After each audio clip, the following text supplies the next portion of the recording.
Hard Reuben. Oh my God.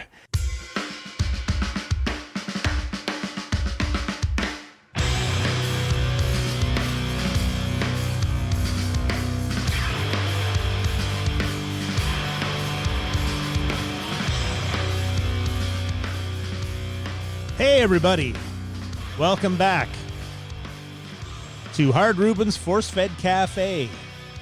This one is episode 21. So let me start off by saying I've been away a while. I've had some stuff to do. Life, the universe, and everything had me busy doing all sorts of other things. And since this is just a labor of love, something that I do because I want to, those other things won for a while. But never fear, I'm back. And I'm going to try things a little bit differently. In the past, I wanted to get my introductions to my guests correct, and I wanted to get it right. So I prepped them, I prepared them, I wrote them out, and then I read them. And you could probably tell that that's what I was doing.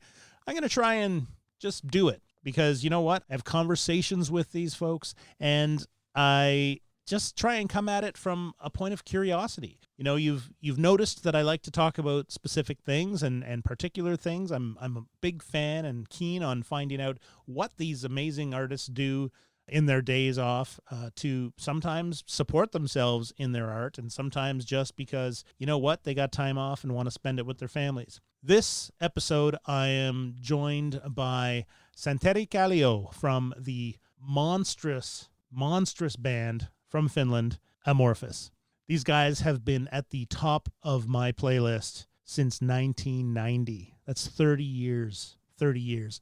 And they have never disappointed me. They have gone from pure death metal to acoustic rock to prog rock to progressive metal to what they are now, which is just this unbelievable mix of everything I just mentioned.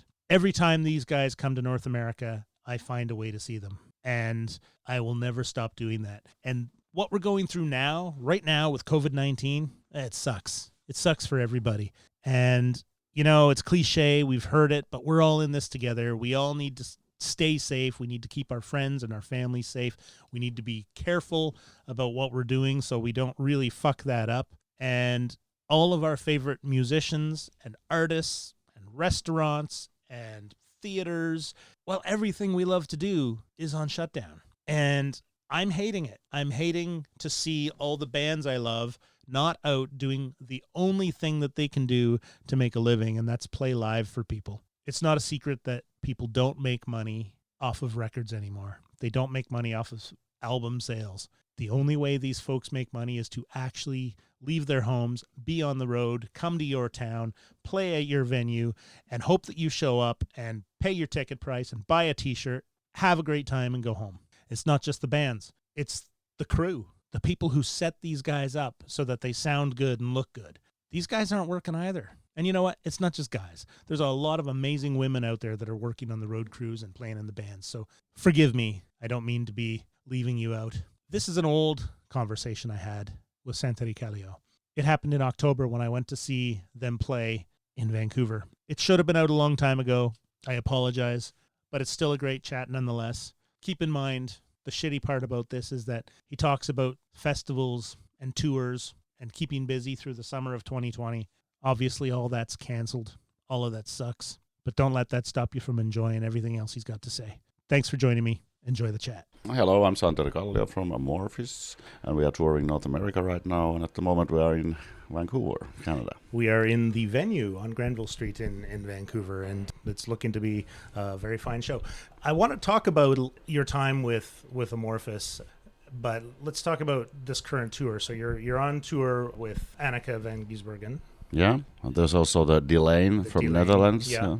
Is it a co-headline tour, or is it one of those things where you're headlining? The last time I saw you were headlining, and you brought some bands on with. Yeah, I think last time we were basically co-headlining with Dark Rock Reality. So we basically played. We had a chance to play as long as we want. Both band agreed to play like 75 minutes. And we switched. I think we had 30 shows, and we somehow the booking agent just selected so the Dark Tranquility was headlining 15 shows and we were headlining 15 shows. Maybe the best territory for us. Then we got the headline spot out and best territory for Dark Tranquility. But with this tour, I think it's called headline tour, co-headline tour with Delane. But Delane, I think they wanted to play. They have a little bit bigger production. They have their own stage set up and some special lights and ego risers and stuff. So they wanted to play last. So they basically every night we don't switch. We play first there's Anneke and then Amorphis and then Delane every night. It helps a lot for the production that it goes exactly the same every day. Then we don't have to switch every second day. That we pretty much like to play in the middle because there's a lot of fans who have never seen us before, like Delane fans, and some people come to see Anneke. So it's kind of the best spot to play in the middle. I kind of like it. I've always found with the Amorphis tours, and there's only been a few that I've known of in North America, and previous to that, I'd only seen Amorphis being advertised as playing at festivals or really brief stints. It's only, and I could be wrong, I might have just missed it, but it just seems only in the last 5 or so years that you have been able to do these full sweeping North American tours.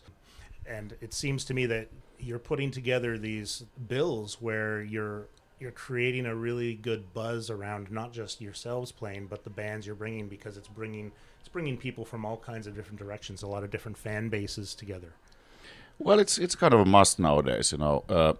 We used to tour North America like the full tours, starting from East Coast all the way to West Coast and Texas and Florida and back to East Coast. We did it with those, I think 2000 we did it with Moonspell from Portugal and The Covenant.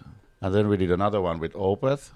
Then, I don't know, we basically, we did one 2004 with smaller American bands, and then we got a little bit disappointed how the American record label was handling our business. So and we were already struggling back then because we had a singer change and we didn't have the new album out, and we kind of made a decision that let's wait a little bit for the American market and build a career more in Europe. And we really did. We toured our asses off in Europe between Eclipse and I think Circle. We toured like 2 European tours per album, and we really built, and it really started to go well. Then we got, after the release of Under Red Cloud, we started to see some more reactions from America and more interest here.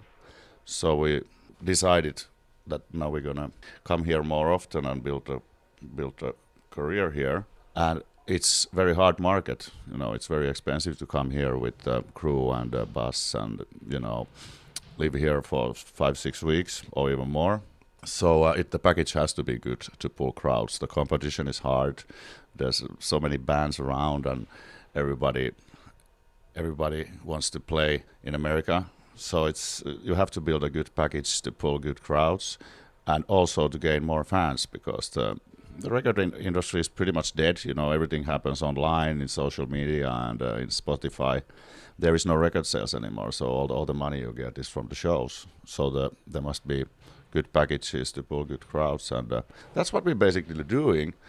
And we are still not sure how big this is gonna get, but of course we believe in that touring a lot in America and releasing good, strong albums one after each other, and bringing good packages here would help us to build a career here. So we could start thinking that every time we release an album, we can count in one North American tour, like a big leg, you know, and go everywhere when we don't tour somewhere else. So we could fill up all the years after the release for all the markets. But it's pretty hard, and we are basically a little bit paying the price because we had such a long break that we didn't come here at all. But it's been good. We've done a 8-week tour 2017 with Swallow the Sun. Now we did the co-headline tour a year ago with Dark Tranquility and Omnium Gatherum and Moonspell, the classic death metal package. And now we are doing it with Delane and Anneke. I think it will pay off well maybe after next album and stuff like that. I sure hope so for you. I've been listening to Amorphis since I think truthfully, Tales from a Thousand Lakes was the first. I did a radio show back in the early '90s, and that crossed my path. And it kind of came at a time where I was looking for something a little bit different, because I jumped pretty heavily into death metal from whatever was happening in the '80s, which seemed, the '80s sort of ended with this chaotic. I don't even know what it is anymore. But I jumped into death metal pretty solidly. Had a lot of fun listening to it. And I discovered Tales of a Thousand Lakes sort of at around the time where I was ready to start hearing a little bit more melody again in my music. And Amorphis, of course, grabbed onto me at that time, because while that was predominantly just a death metal album, it wasn't just a death metal album. It brought a lot of melody into it that some other bands were doing. Opeth, Edge of Sanity, The Gathering would come a little bit later, doing a little more prog metal kind of stuff.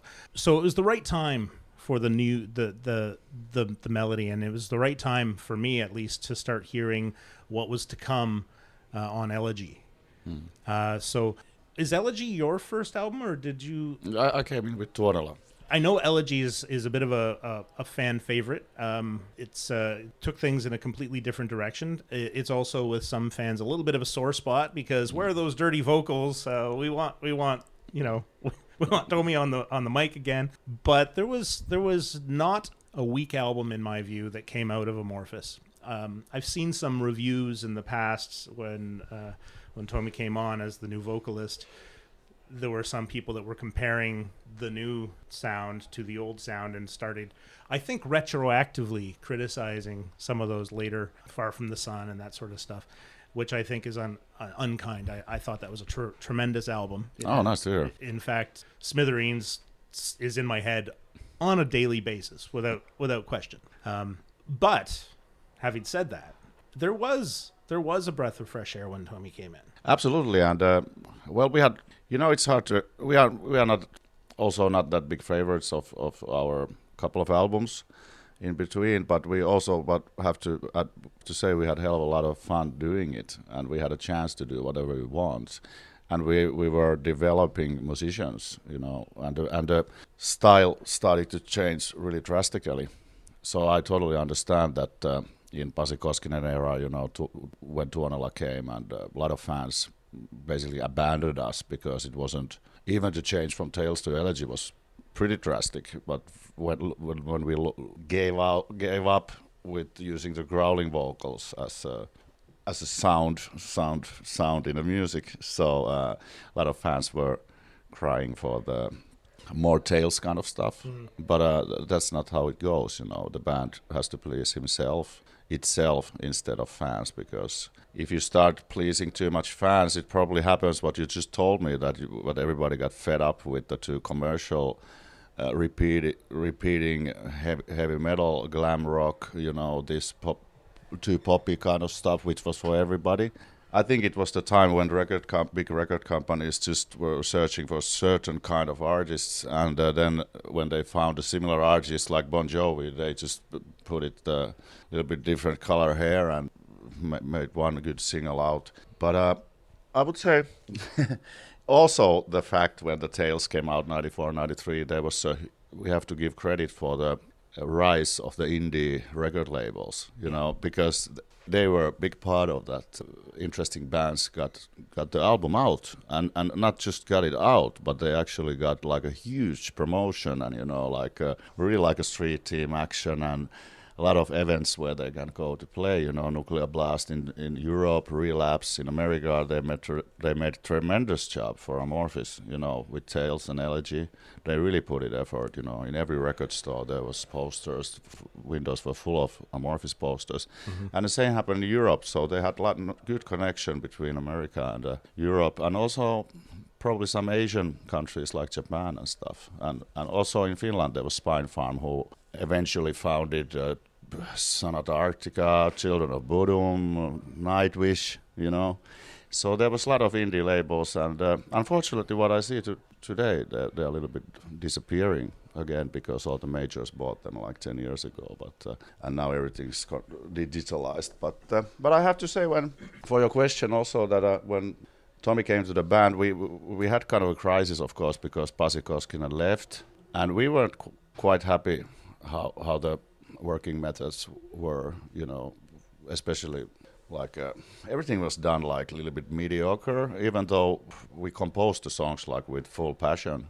But then when we heard the final product, we were kind of like, okay, this is all right, but this could be much better if we put more effort. But then the whole process was just like a fun thing, you know, and nobody really thought about anything. And then we just saw, oh, this came up, okay, let's release it. And then we had a horrible deal with the Finnish EMI, a major label. They basically distributed the album only in Finland. And we had a European tour, and everybody came to see us because Nuclear Blast has released Chapters, or was it Relapse from America, from the old days. They didn't even know that we had the new album out, so it was pretty hard. And then finally Pasi left, and then we had a North American tour with Tommy Oatsen, and we were playing songs from Far From the Sun, which was probably not even distributed here. So we were basically in the middle of a big crisis, you know, because the singer left and the career is in rock bottom, basically, and nobody knows even the band exists. So we basically we made a deal with when Tommy joined the band that he doesn't want to come to the band who makes like a 50% effort to the process, that everybody has to say that promise that we put 100% or more, and that was exactly what we were looking for, and that's why we went back to the melodic death metal.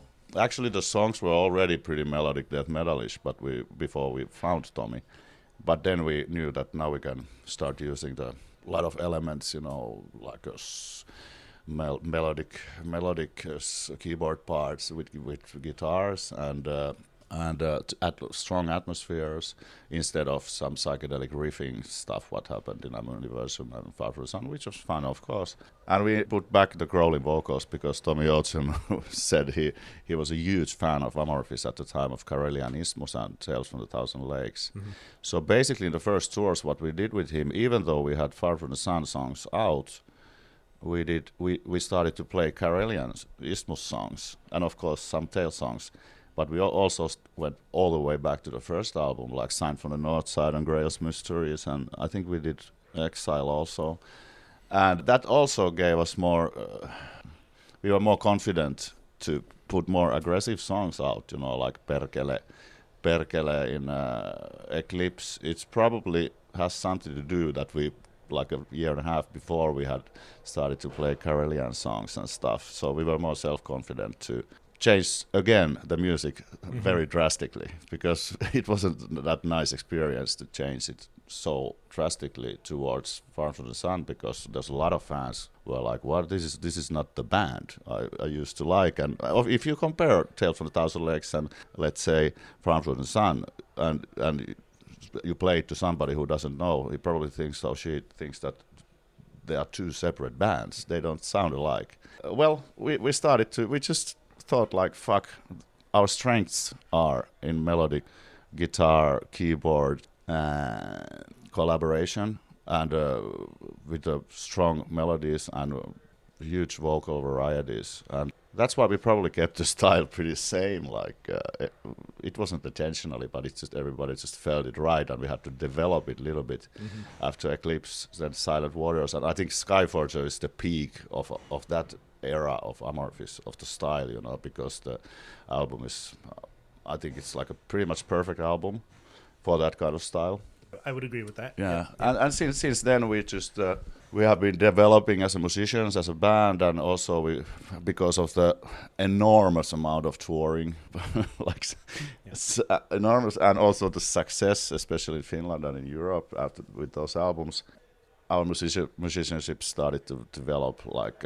Really accelerate, you know, and with Peter Tegtren's circle, he wanted to put more like a power chord. Well, and it's not power chords, but stronger guitar sounds, more interesting background. And then finally, when we started to work with Jens Bogren, he immediately said like, don't change anything, but we have to play more. Like he told the drummer that you just go play the fills and give me some interesting stuff. Don't be scared of doing too progressive, or too complex stuff. And he also, at the same time, he also gave a lot of freedom of expression. For me as a keyboard player, like normally in the back old days you play some interesting stuff, it's probably you can't even hear it from the mix because it's muted. But with Jens, I can trust that if I do some interesting shit there, he really hears it and he really puts it out there, and or maybe even produces it, so he builds some guitar thing on top of it, or tells Esa to grab that, and so we are on the way to well, we are developing all the time, like better musicians, and also with the right producer, we definitely have a excellent chance to show it to the people and play what Amorphis is at its best. Hey gang, you feeling sluggish? Trying to find some energy for the gym, or wishing you could shed a few pounds and are struggling to find just the thing to help you? Then check out High on Life Superfoods. High on Life is the leading provider of hemp-based, nutrient-rich supplements intended to instill optimal health to those who wish to perform at the next level. Listen, I'm not just talking here. I use High on Life products myself. LIT is an amazing hemp-based, vegan, raw food blend that helps reset your body's nutrient balance and kickstarts your metabolism to get you going through the day. Use it as a shake, in a smoothie, or try my favorite. Mix it up with some cold coconut milk and cocoa, and voila, LIT ice cream. Do your body a favor, everyone. Go to highonlifesuperfoods.com and enter the code ForceFed10 on checkout to receive 10% off your order. But don't just listen to me. High on Life is used by some of your favorite bands: Suffocation, Trivium, Dark Angel, Testament, Body Count, and many more. These guys know what it means to need to keep up their metal pace. Try it and you will see the difference. I have. highonlifesuperfoods.com. Get it. It definitely seems, as a fan, it definitely seems that there's nothing in the Amorphis catalog that I don't like. There's strong pieces on each of it, but with the sort of we'll call it the rebirth of Amorphis, it really seems like you found your strength and your stride and your sound. Leads me to a story. I typically don't fanboy very often. I don't meet somebody and get tongue tied. In 2017, I had an opportunity to speak to Tommy at one of the shows. I think it was Edmonton. And I had it in my head, I wanted to say, ever since you joined the band, it's fantastic because you just have this larger than life presence, and you have this immensely huge sound that jumps out at people. I think is large part to his style. What I said to him, and I will forever be embarrassed about this, is I thought you'd be taller. Yeah. Well, don't be embarrassed. The Finnish people have a very, very, very deep and good sense of humor. He did chuckle a little bit and went about his business, but I was just like, I thought you'd be taller. Well, I think that's one of the things he will remember. He will remember probably positive way. After all the hundreds and thousands of interviews and questions about music, he will probably remember that as a positive thing. I hope so. Can we talk a little bit about you and your joining Amorphis? I know this is going back a little bit. So you joined for Tuonela. Yeah, I joined a little bit before Tuonela, I think 98. I was kind of a member of the band already a little bit before the session started, but I had my ex-band, Kyria, and we were kind of in the middle of a crisis to split up. Later on, we split it up. I joined officially Amorphis, and the drummer went to him, and later on, Niklas from my ex-band came to Amorphis. But back then, there was such a crisis in my band, so we agreed with the guys that let's keep me. I'm titled as a session keyboard player in the Tuonela, but it was kind of obvious that that's going to happen anyway, and it was kind of agreed. It just took a while to announce it, but in between we basically split it big time with the ex-band, it's really like a lightning from the sky, but of course everybody knew that it's going to happen pretty soon. But but I have a little bit longer history with Amorphis because I think '94 after at Round of Tales was released, the Kasper Mortensen had some infection in his hand and he couldn't play. So I played I think one or two shows. I can't remember if it was Tales from the Thousand record release show, but it was most of the material was Tales, and I helped out Kasper and played the show. And I remember when back then when Kasper left before Elegy and Amorphis was going for the North American tour for 6 weeks. I think it was '94. They asked me to come to play on the tour, but I was too busy with the X-Band. But back then I already noticed that, and I was also like a big fan of Amorphis style. I saw them in small clubs around Karelian era and stuff like that. And of course it fascinated me as a musician that you can, that holy hell, there's a band where keyboards with atmospherical death metal, and you can really hear the keyboards in the mix, because most of the times there was some keyboard players, but when you listen to the CD you can't hear them. The sound guys hated keyboards because they still thought the engineers were thinking like, because it's kind of like heavy metal, it has to sound like speed or thrash metal, and there is no space for keyboards, and keyboards will ruin it. But Amorphis was one of the first bands like where you can really hear the keyboards in top of pretty brutal music. It was very fascinating, and it was very nice to, not because of my X-Band was splitting anyway, but no, because the musical variety what they were offering for the audiences and the freedom of expression for as a keyboardist, it was very fascinating. And immediately when I noticed that they are another keyboard player left, I actually did a couple of shows with them before we even talk about that I could join the Tuonela sessions. I think we did a couple of shows in Finland because Kim Rantala, who played in Elegy, he was already, his interests were more like in acid jazz and soul and club music and stuff. So he basically tried to cancel a couple of Amorphis shows because he had some DJ set in somewhere, and you can probably imagine how heavy metal band thinks about that. So it was interesting times. It's funny you talk about that, because one of the things that I've come to realize in my older age is that I was one of those people. I was one of those people that in the 80s, Judas Priest put a little bit of prog, stuff on Turbo, and I was like, what the hell is this? Yeah. And this isn't heavy metal. This isn't right. And then time goes on, and I'm feeling the same way. But I heard Amorphis and Edge of Sanity pretty much at the same time. And both of those bands hit me for a variety of reasons. But when the keyboards started to be part of that, it made perfect sense to me, right? And I realized, sort of looking back, that I think all that happened is people forgot our roots, in heavy music. There have been keyboards in heavy metal since the beginning of it all. Absolutely. And some bands did it better than others, but there's no reason whatsoever that it shouldn't be part of that sound. It brings that wall to us, that wall of sound that we actually are craving, and it helps fill that out for us, right?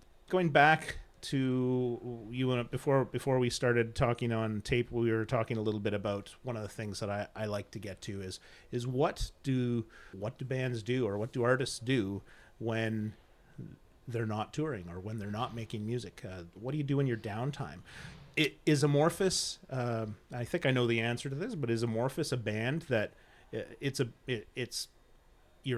is your job, you're able to just do Amorphis? Yeah, it's been our job since pretty much after Silent Waters or something, like a full job. You don't have to do anything unless you want. Yeah.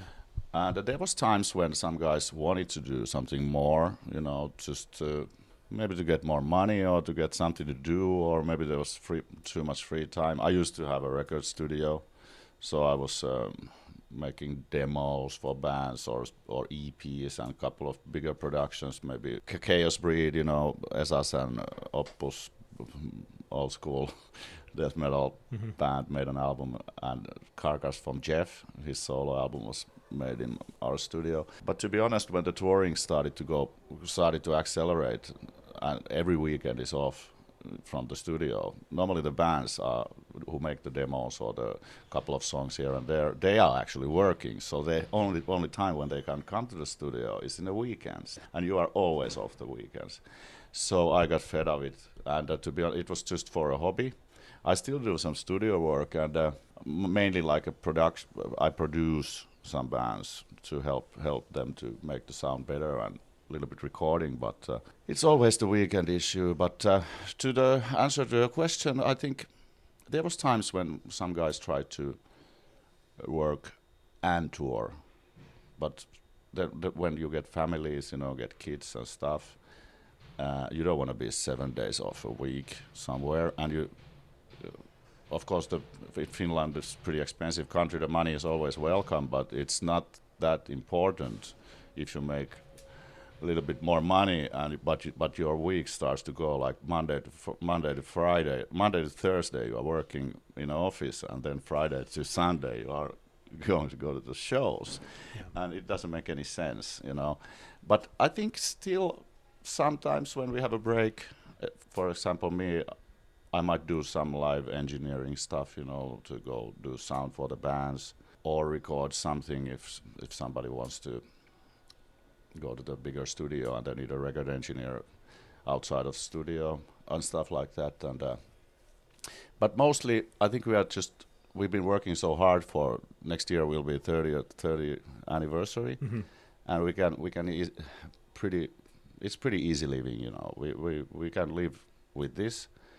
And so I think nobody wants to really take any extra responsibility of anything, except because most of the guys have families, and you can enjoy life partly because basically, I would say in a year we are like half of the year we are off. Not in a row, but I would say I would probably take a wild guess that 160 days, 160, 170 days we are outside of home totally 24/7, and then rest of the time you are home. So it's not that bad, It doesn't really make any sense to fill it up more because it's a kind of a one-time opportunity, If you work in a office, you might have a 1 month summer holiday, and you have to book it in advance, and you have to wait it for fucking 8 months, and then you have a winter holiday, and then you have Saturday and Sunday, and that's it. And I don't know. We've been working really hard to getting this to get a lot of tours and to just be able to do this what we always wanted to do. So. I think everybody has some hobbies, They go play ice hockey or I know a couple and project bands, Yeah. I have a lot of project bands, and I have a lot of projects with my friends. Studio, we do progressive music or techno, whatever you want to do, and everybody has some side project bands and some weird hobbies. I know a couple of the guys are into motorcycles. Are you into motorcycles? No. I was the first generation in Finland who didn't get the motorcycle license automatically with the car license. So I never got into the motorcycling business. But I'm now past 40. I think it's classic time. I've been looking like I should get a hobby, but Finland is it's so northern country. The season to drive the motorcycle, it's always the summer, a little bit springtime, summer, and what happens with Amorphis in the summer? We are all the time in the festivals. Sometimes we leave on Thursday. We might come on Monday or Sunday. Then you have 3 days, and it probably rains. Because Finland is in Northern Europe. The weathers are not the best for motorcycling business, to be honest. But I know. As I used to have at least motorcycle, and Tommy, I think Tommy has a few. Yeah, he seems to like the old school choppers and stuff like that. Yeah, all kind of stuff, and I totally get it because he doesn't. He lives a little bit outside of Helsinki, and when we go to do summer festivals and stuff, he always comes with a motorcycle and leaves with the motorcycle. It's pretty nice, to drive around in forests and near the lakes to the show, and then go back a little bit. Or if it's too late, he stays in a hotel and drives next day. I totally get that. It must be like one hell of an experience to motorcycle the whole summer. But I don't know. I'm not saying yes or no yet. I'm thinking about it. I'm getting older. It's getting about that time, I guess. Yeah. That's absolutely one thing what interests me a lot. You know. I used to I ride. I don't currently have one. I sold it a few years ago, but I used to look at all these guys in their early 50s riding these nice motorcycles, and everybody jokes that it's like what the midlife crisis, right? And now, of course, I realize no, it's not a midlife crisis. It's just now they can afford it. Yeah. After all this hard work, right? So, yeah, the kids are old enough, you know, Yeah. and you can buy motorcycles. You can buy motorcycles. You don't have to know how to fix. You know, if you are running low with the money, you have to buy cheap motorcycles. They break down, and you have to know how to fix it. You know, that's right. maybe the midlife thing. What helps that you can afford a motorcycle which doesn't break down every day. Yeah, that's why I sold mine. I reached the limit of what I knew how to fix on it. And I didn't have time to figure it out. I'm glad you brought up the 30th anniversary. Do you have any specific plans for that at this point, or are they? I mean, I assume, as you always do, you'll be playing festivals and the like throughout next year. But Well, we had an option to.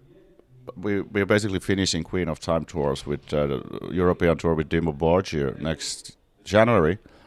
We had an option to go off for a break and start composing the new songs for the new album.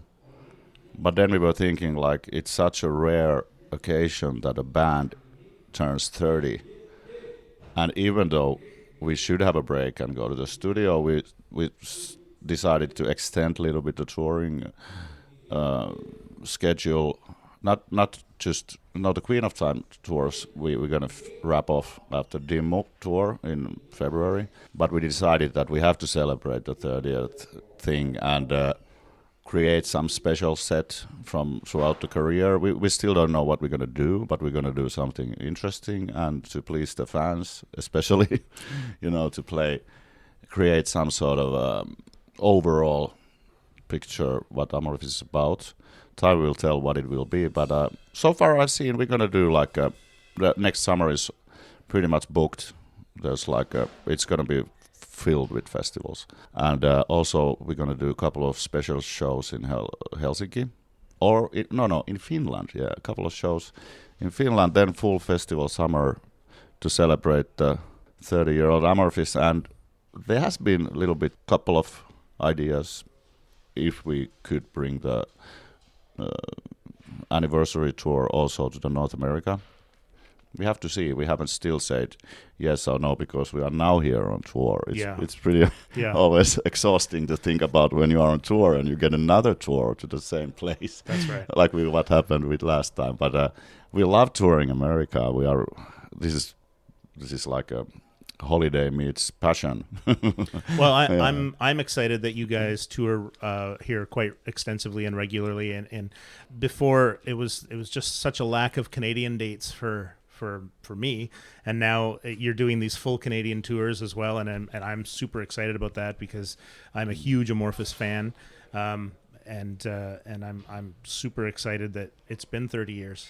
It's unbelievable. Yeah, I even said when I had the chance to talk to you guys in 2017, like it's such a thrill to meet you guys. Please don't wait another 27 years to show up on my doorstep, right? Like, no. We are definitely we are not coming here year after year for nothing. Yeah, we really want to have the North America part of our global planning with every album, and I'm sure it's going to be like that. But so far, we are really enjoying being here and meeting the Canadian and American fans or people in general. It's really a lot of fun, and it's pretty easy life, you know. Nowadays, there's nobody is partying all the time. We are like health conscious, right? Watching what you eat a little bit, or yeah. We are pretty healthy, and it's actually a good diet, you know. In North American tours, you always lose a couple of kilos because there's no snacks in a backstage, or the catering is basically like zero. Yeah. In Europe, there's so tables we're full of. starving you, is what you're saying? No, I'm not. I'm just saying you are not grabbing chocolate chip cookies all the time in a backstage because there is no hospitalities, or we don't want them. But in Europe, when you come from the tour, you are 10 kilos fatter because of all the chips and candies, and. But here, I like it. It's always kind of a good diet, also. Last thing, and I thank you again for your time. Are you active on social media? I know you have an Instagram account. Absolutely. Yeah. What's that account that people can follow you? Well, my name is on Facebook, Santeri Kallio. I think it's titled official or something. Like I have a official account, and in Instagram it's Sande Kallio, SANDE / No, it's not slash. I don't Underscore. know. What's Sande Kallio? You know what? I'll add it to the link. I'll add it to the link on my site. Yeah. Yeah.